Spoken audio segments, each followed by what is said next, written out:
Good morning and welcome to Motivational Monday here on the Step by Step Listening page. I'm Cheryl Andrews. I'm the founder of Step by Step Listening. And today's subject is, do you have a fear of success? So I can't read my own writing. As I will take these off. I thought I'd try them out as my new variofocals. I'm just at that age trying to work out how to do this old mixed glasses, but I can see you just fine here. So we're coming to the end of January and we've covered 4 key subjects this month. So the first one was how to make it happen process. So the process I take myself through when I decide I want to make something happen. I also talked about where does confidence come from, and the iterative process where we pay attention to when change is happening and celebrate it. We also talked on week 3 about why do we fear change. And I want to talk today about, do you have a fear of success? And the reason why this question comes to me is I was reflecting back on the people who I've hired as coaches for me over the years. And I worked with a really kind, gentle, loving business coach from the States about 5, maybe 6 years ago. And he sent me this beautiful folder, and it really has stuck with me and left me with a really good first impression of somebody. So even though he was in the States, he didn't just rely on email stuff and he posted out. So I'm actually following and modeling him now. And currently I'm in the process of designing those folders. So I learned lots from this chap. But there was a moment when we lost connection with each other, and he asked me the question, do you fear success? Do you think you have a fear of success? And my answer was no. Because my logical brain says, I'm not scared. No, I really want success. I really want to make more money. I really want to help more people. I really want to matter. So it's like, no, I don't have a fear of success. And this is one of the reasons why I believe that we have to be really curious about the questions we ask and how they lead or infer or take people down a certain path in terms of thinking, because I actually just directly answered, no, I don't have a fear of success.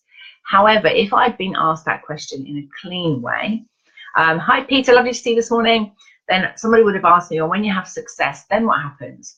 So that's a way of saying, so what's the consequences of success? What happens then?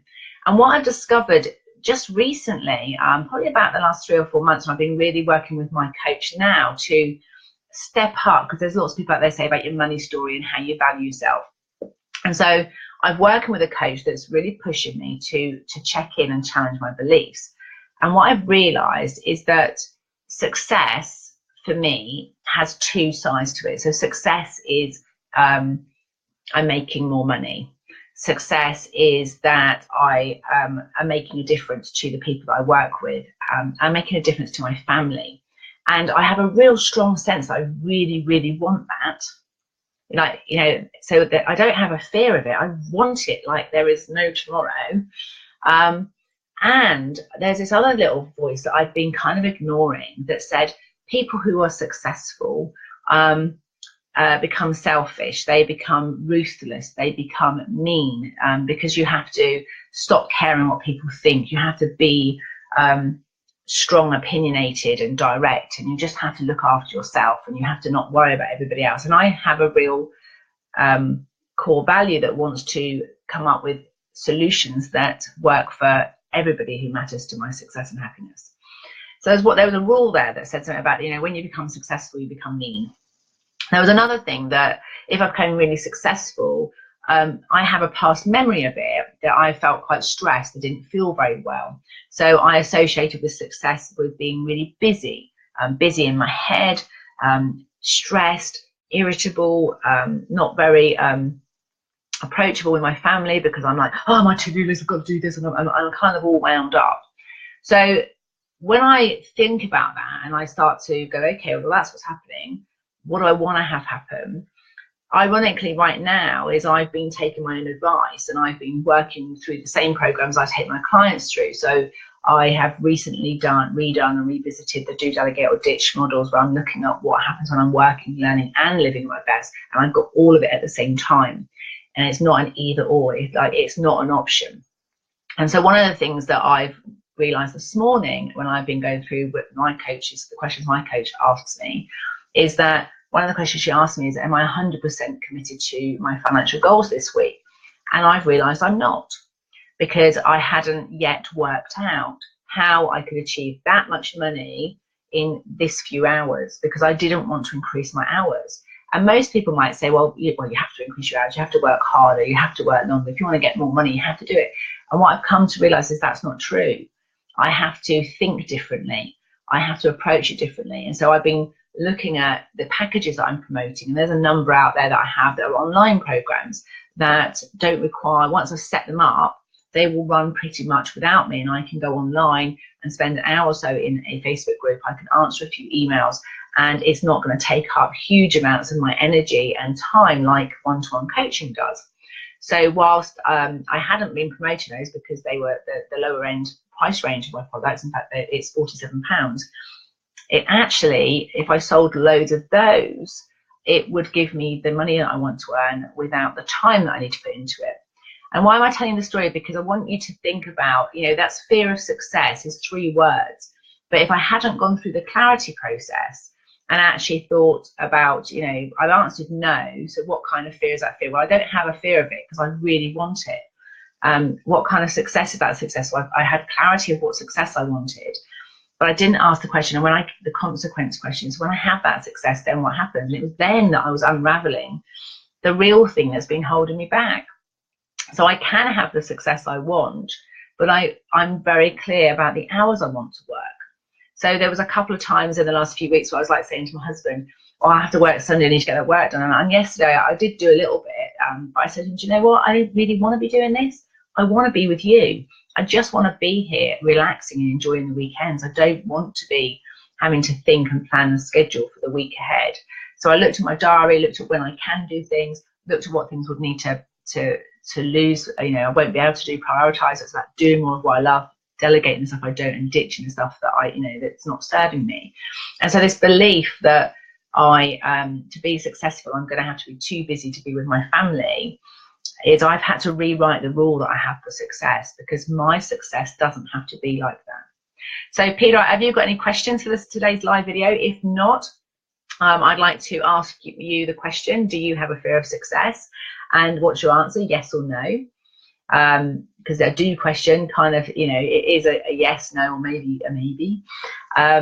And when you get success, what kind of success would that success be for you? Because I'm currently rewriting the free guide called Success Without Stress. And I'd love to have your inputs today. If you can pop down below, what's success for you? Because these are words that we're all using. I want to be financially free. I want to have passive income. I want to be a better person. But what do you actually mean by what you say? If you don't have clarity of what you mean by what you say, then you cannot show up and deliver it. You can't ask for it, you can't be it, you can't have it. So the first thing I want to know today is, what is success for you? If it was just the way you'd like it to be. And when you get a success like that, then what happens? And in my map of the world, when I get that success, when I'm earning more money, and I'm there for my family and friends, and I'm there for my own health and well-being, and taking care of myself as well, then I will have more time and more money at the same time, which means that I can give back more to my family, my children. I can support them both emotionally and financially. It means I can give back to my charities that really matter to me, because I have a strong sense that if we don't like the rich people and how they control the world, and I put that in a very generalized sort of label, then I have a belief that then I have a responsibility to become wealthier, so that I can behave in a way that I believe wealthy people can and should make a difference in the world.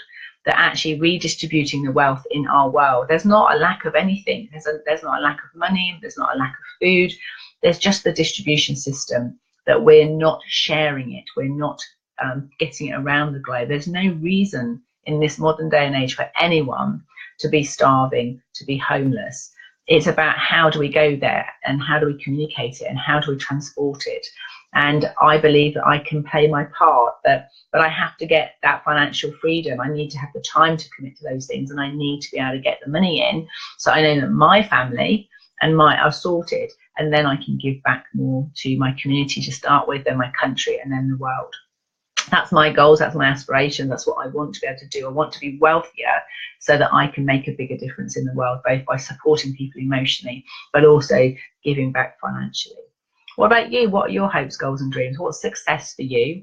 And if you get any light bulb moments on this call, on this video that says, oh, maybe that's why I haven't been doing it. Because if you've wanted something for a long time and you haven't done it, I guarantee your critic has had a little bit of a warning sign. It keeps telling you little things and you're ignoring it. You're not paying attention to it. You're not listening to the rules, the beliefs that you're running your life by.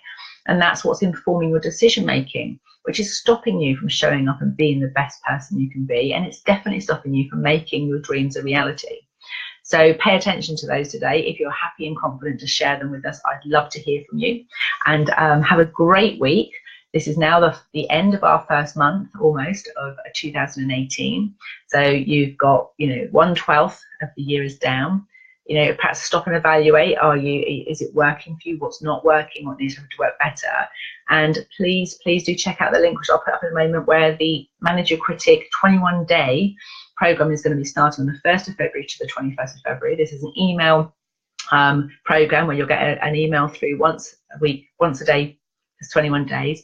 The first one you get is a 1-hour webinar, and then you get a 30-minute activity to do every single day to train you to get clarity of what you want, to get clarity of what you're saying, to really listen to that critic, to start to be really mindful of what are the rules you're living your life by and what it is that could be stopping you from doing your best work.